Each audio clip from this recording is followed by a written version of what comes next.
when we started on early, we found our people were being good family together. They really were starting to. Like, we hadn't experienced community to that level. Like, it was, people were really caring for one another and caring for their neighbors pretty well. But they were doing missional activities like go clean a park or let's adopt this school, or whatever. And those were good things, and we still do them.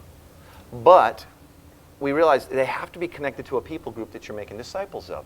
So, if we're going to, if our missional community says part of our mission is to make disciples of the teachers and faculty and students of that elementary school that's in our neighborhood, then we're going to clean that and de-tag it, get all the spray painting off and de-weed the thing and all that, so that we can build relationship, displaying the gospel and proclaiming the gospel, and then inviting not yet believers along to do that with us, right? And that's key too. That's key too. Jesus said that if you'll walk in my ways, if you'll be my disciple, then you'll know the truth, and the truth will set you free. You catch the order of that. If you'll be my disciple and walk in my ways, in other words, do the things I did, obey my teachings, then you'll know the truth, and the truth will set you free. I was raised and pastored this way most of my life, flipped 180. If you'll believe what I say is the truth, what we say, because all Christians believe the exact same thing.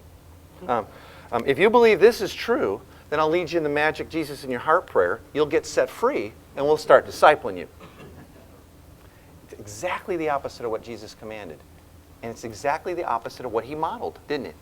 He discipled his disciples, and then after his death and resurrection, at his ascension, in Matthew it says, the 11 were there watching, and this breaks my heart, and some still did not believe.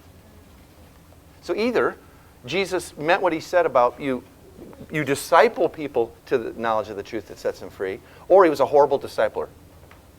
I'm going with the first one. And catch it, it's not a works salvation that he's saying. What he's saying, and you have to unpack this a little bit.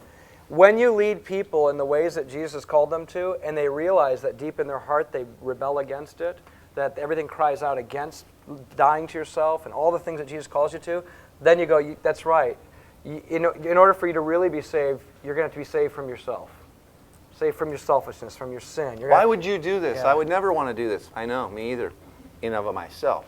So when you're walking with him and they're seeing the power of Christ in you to enable you to love when people reject you, they're going to say, why do you keep doing this? Nobody would keep doing this. People hate you for this. People reject you for this. People use you for this. And you go, I just got to tell you, the reason why I do this is because of what he's done. And so you're discipling them to Jesus by calling them to walk in his ways that they can't do apart from Jesus.